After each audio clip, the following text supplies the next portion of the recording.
Most of us know Lori Daybell for her despicable role in murdering her husband and her 2 young children, J.J. Vallow and Tylee Ryan. She's commonly known as part of the doomsday couple with husband Chad Daybell. Most people familiar with the case have heard of the gruesome details regarding how and why Lori and Chad performed their evil acts. But there's a crucial aspect to this case that has yet to be explored by anyone. And it's related to Lori's relationship with her deceased teenage daughter, Tylee Ryan. I haven't seen anyone discuss this or the dynamic between them, and I think it's very important to do so. In this video, I will make the argument that based on the evidence we have, the dynamic of Lori's relationship with her teenage daughter, Tylee Ryan, is what allowed Lori to get away with the murder of her 3rd husband and Tylee's stepdad, Charles Vallow. Let me be a little bit more straightforward. It is my belief that if we analyze Lori and Tylee's mother-daughter relationship, you will notice a form of severe psychological child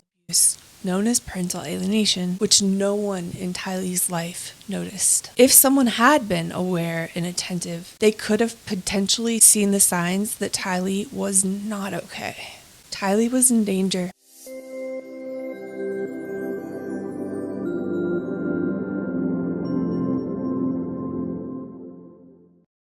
Hi, I'm Maddie, and welcome to the Anti-Alienation Project, or welcome back. Here, I talk about all things related to a severe form of child psychological abuse, often referred to as parental alienation. I went through parental alienation for 20 years, starting at the age of 9. It really involves one angry, spiteful parent going on an obsessive rampage to manipulate their child into rejecting their other parent, often happening during custody disputes or divorces. What results are a series of self-destructive effects of the mind of the child. This can cause children to have no relationship with one of their parents, or a very difficult relationship with one of their parents for years, decades, or a lifetime. I speak out about this because this happened to me. My mom turned me against my dad during their divorce, and I rejected him for 20 years. I learned the truth about 3 years ago at 28 years old with 2 children of my own, and now I speak out about this form of abuse. I want to alert society to the fact that it exists, and then I want to hopefully work for solutions. Not only did Lori successfully manipulate Tylee into rejecting and hating her stepdad, Charles Vallow, which we have evidence for that I'll get into in this video, but Lori also managed to isolate and fully control her daughter in doing so.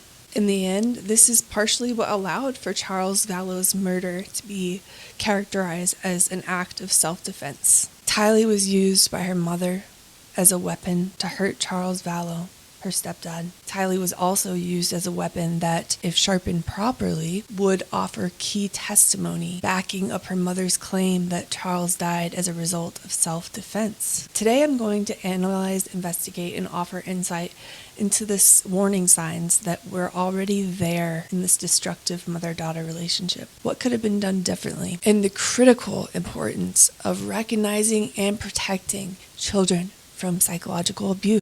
Who was Lori Vallow Daybell in her daughter's eyes? I'm a weirdo, so the other night I was watching police footage from the authorities' interviews with both Lori Daybell and her daughter, Tylee Ryan. The interviews were filmed separately, so this is really some of the only footage we have of Tylee Ryan. It was so interesting to see her, hear her voice, and to get to know her a little bit. When I started watching both Lori and Tylee's interviews with the authorities, little alarm bells started ringing immediately. Only a few minutes into her testimony, I knew for certain I recognize this.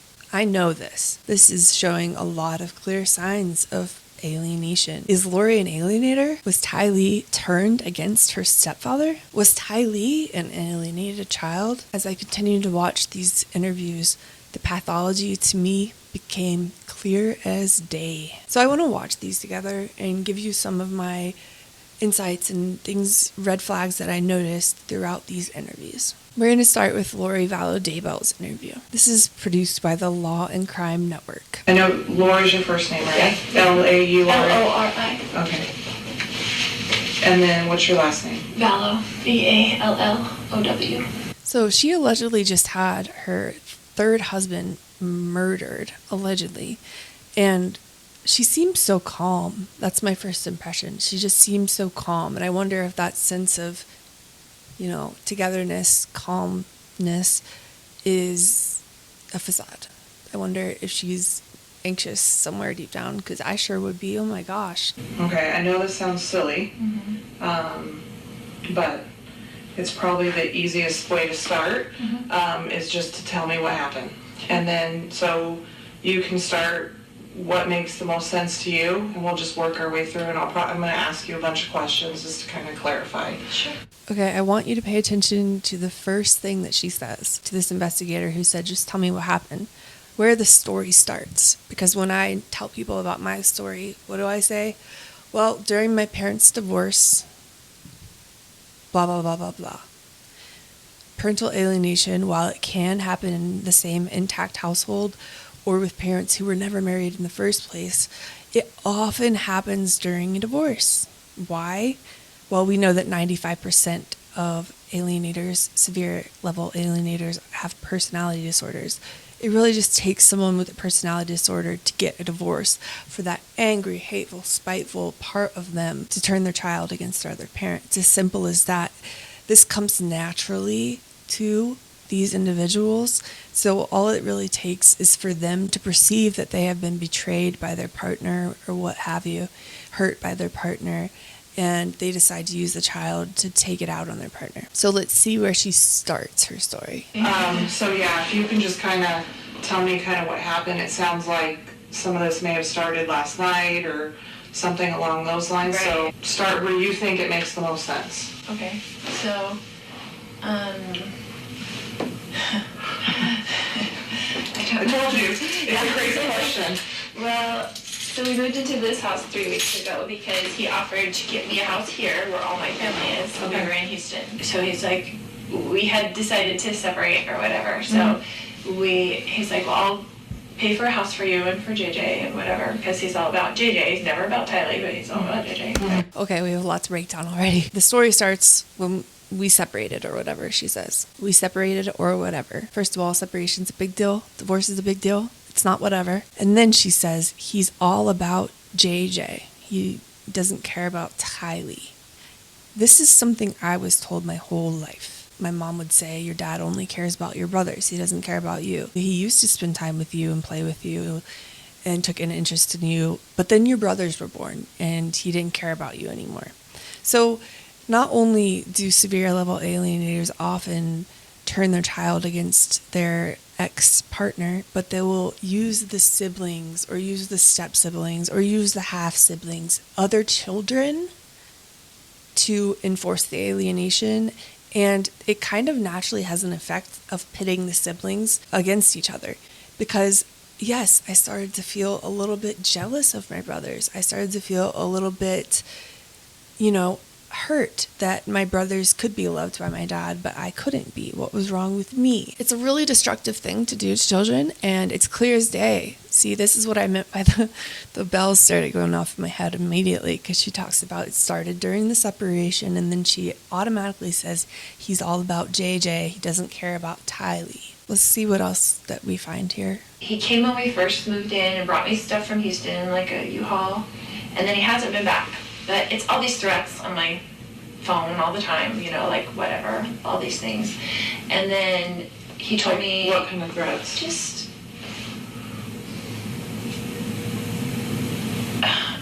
you'd have to read them to see, but... Okay, so here we have some allegations, potentially false allegations, I would say, because she's being so vague. She can't even give an example of one threat. False allegations are very common for severe level alienators to perpetrate against their ex. They have to make them out to be a bad guy, to be the worst person. Whether it's untrue stories, false allegations, or even bogus restraining orders, they can set their partner up in what looks like a DV scenario. There are a lot of sick things that these people do. But right off the bat, I'm noticing how vague and unspecific she's being, and that just hints at a false allegation to me. And he doesn't want a divorce, but I don't like him and don't want to deal with him, so that's just how it is. So So we married for 14 years, we dealt with it for 14 years, of him being horrible to her. Like, he gets in huge fights with her, a lot of things. But anyway. He's been horrible to her. Gets in big fights with her and other things. Still very unspecific. He said, I'm coming Wednesday night, all of a sudden. I want to see JJ. And I told him, I said, I will never keep JJ from you. You can come see whenever you want to. Weird that she says, I will never keep JJ from you. She doesn't include Tylee in that. She could have said, I would never keep the kids from you. I would never keep either of the kids from you. Never keep JJ and Tylee away from you. Instead, she says, I would never keep JJ away from you. It implies that she's keeping Tylee away from him. And he filed something against me and said, I'm only going to get supervised visits because I'm crazy and blah, blah, blah, the story. And so I just didn't talk to him for like 30 days and let him take care of him and let him see what I've been doing for the past 7 years. Because men need to do that. I have 5 kids, I have grown kids, I have grandkids. Yeah. Like, okay, you're going to threaten me that you're not going to let me see my child without supervised visitation? Okay, do it for 30 days and see how long it lasts. You're begging me to come pick him up. Yeah. But she did. This is very odd. The lack of concern that she would have over her young child, JJ, that she would just send him to live with someone she alleges is horrible, alleges is borderline abusive, but she would send her young son to live with him for 30 days and have no contact with him. It doesn't add up. If he were so dangerous, if he were so horrible and bad of a person, why would she send her young son to go live with him? She seems to have very different attachment to JJ than she does to Tylee. And this is very common. I see this a lot with alienated children and their parents. I saw this in my own life. It's that my mom had this protective, jealous love with me. But for my brothers, for whatever reason, she could allow them to see my dad. She could allow them to love my dad and be loved by him. For me, absolutely not. And I don't really know what causes that. I don't know if it's a female thing because I was the only girl. I have 4 younger brothers. Maybe because Tylee is a girl. I'm not really sure. Leave in the comments below if you have any insight about that. I was like, go get in the car with JJ. Like, I don't want JJ coming in to the house, and I wanted her out of the way. I wanted the kids out of the way, whatever this fight was going to be. She's talking about the incident, I think, where Charles was allegedly murdered. So Tylee goes outside. Yeah, she was outside. And then what happened? Then they got up from that, and my brother had stepped back, I guess, and then Charles. Okay, the full interview is 54 minutes long, so I did not cover the full interview. But let's go over to Tylee's interview. So I know this is going to kind of sound like kind of a silly question because it's super broad. But can you basically tell me what happened today? And you can start at whatever place makes sense for you. Okay, so she's asking Tylee the same question she asked Lori. And I actually haven't watched this interview yet, so this will be interesting to watch. So I woke up probably around 7:50, I want to say, because I heard yelling from right outside my door. I don't even know what I heard, but I immediately jumped up, and I have a baseball bat because when I was living at my uncle's by myself, I just wanted something to feel safer, and I'm not old enough to get pepper spray or anything, so I was like, okay, I'll get a baseball bat. So I have that. So yeah, I immediately just jumped up and I grabbed my baseball bat and I opened the door, and it was my stepdad, outside the doorway, and then my uncle kind of in the doorway, and then I could hear my mom behind him, and he was just screaming at both of them. I don't even know what he was saying because honestly I was just too wired, I guess. So I told him to take a few steps back. I was like, you're too close, you need to step back. And Okay, so she's trying to intervene. That says a lot. I don't know what to do, and I just kind of just stood there, and Uncle was right here, and then my stepdad right here, and then me and my mom were kind of right here.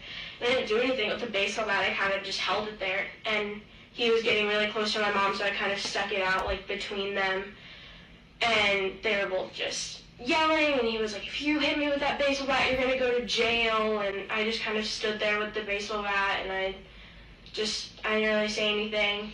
When you said they were yelling, who was yelling? It was mostly my stepdad. Okay. Well, he was really the only one, like, yelling. My mom was kind of, like, responding. I just had a thought.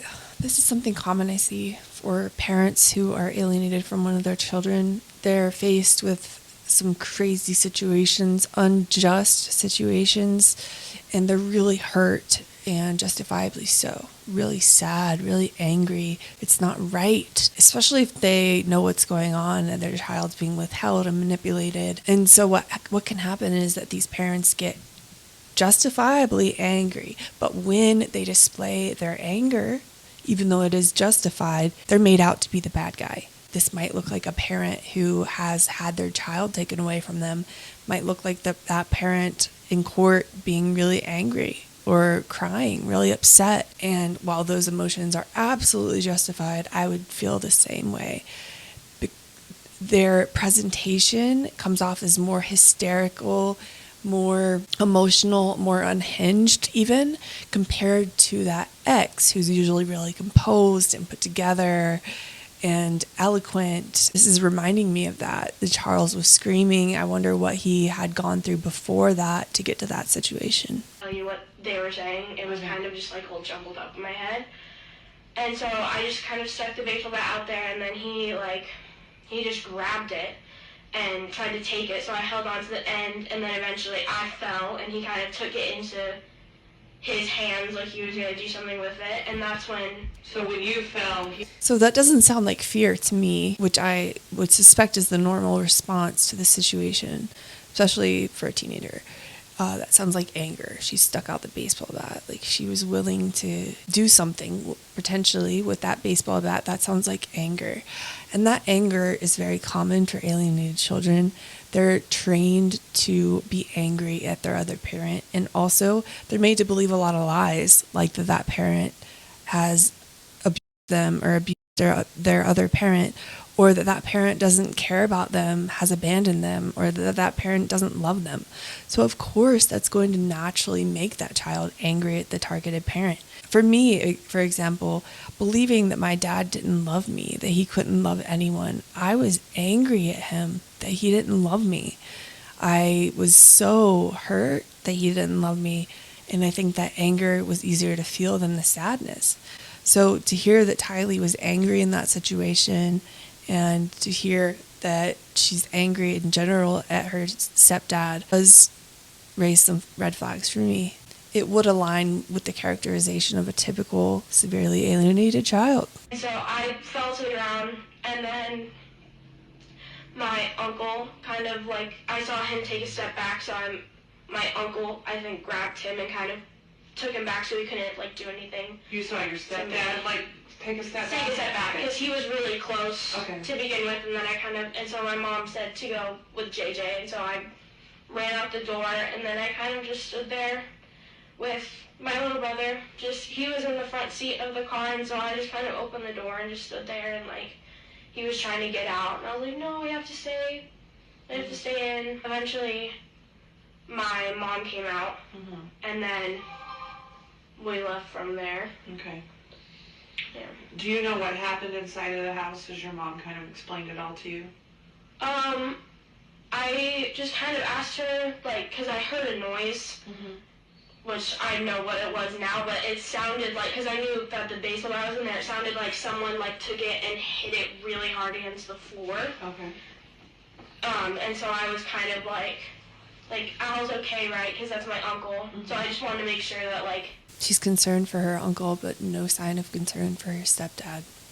And we still have yet to learn any true evidence-based things that he has done to deserve this type of treatment. I didn't do anything to my uncle and stuff. And so she was like, no, like, Al's fine. Like, we're just going to take JJ to school. And I was like, okay. So I just got in the car, and then we went to Burger King because my little brother wanted breakfast, which was chicken fries for some reason. Okay. I do dinner for breakfast all the time. Breakfast for dinner and dinner for breakfast. So to kind of back up a little bit, so you had talked about your stepdad, when you put the bat out, your stepdad was coming towards your mom. Can you describe to me a little bit better kind of what was going on there?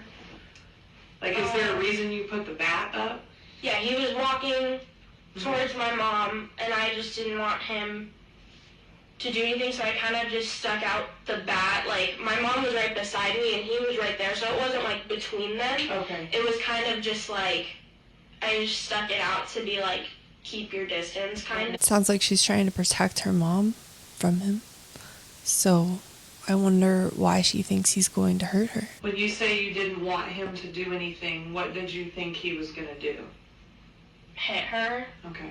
Yeah, it's, for the most part, been pretty, like, mundane, but there have been a few, like, violent times with him when I was really scared that he was going to hit me or hit my mom, like, just because Very vague and unspecific. I was kind of crazy. Me and him have always kind of not gotten along, like, just since I was little, and so there have been a few times that we've gotten in fights and stuff like that, and so, yeah. Okay, but fights, that can mean a lot of things. That can mean raising your voice at each other. That doesn't necessarily mean hitting each other and extreme violence. Another thing that a lot of severe level alienators do with their children is they blow things way out of proportion.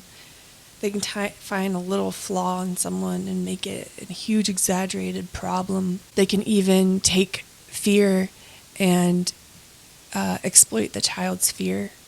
So if her stepdad had been yelling, for example, in the past in fights, the mom might have implanted the idea in Tylee's head that he was intending to do something physical, or maybe she was scared that he would do something physical.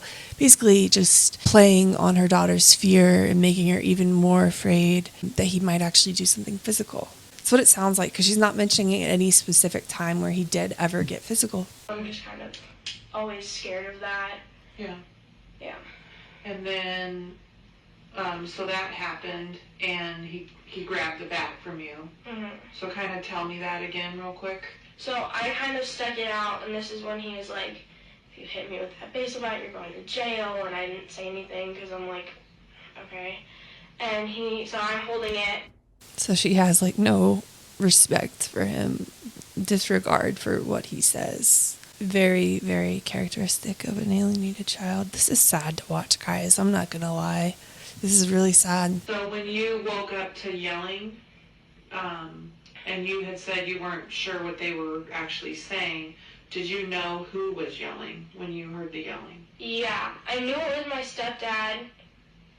Well, at first I kind of didn't. Like, when you first wake up, you're kind of disoriented. And then I remembered that my stepdad was, like, coming in to take my little brother to school today, so I immediately, like, knew it was him. So she got that bat to protect her mom from her stepdad, and or to protect herself, or to potentially, because of this question, you can't say that she might have thought it was an intruder, which would make more sense.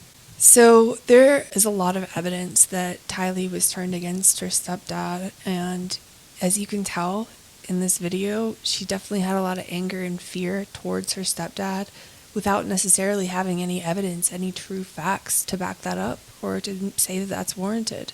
Another thing I want to point out is that by allegedly turning Tylee against her stepdad, Lori was able to fully control and isolate Tylee.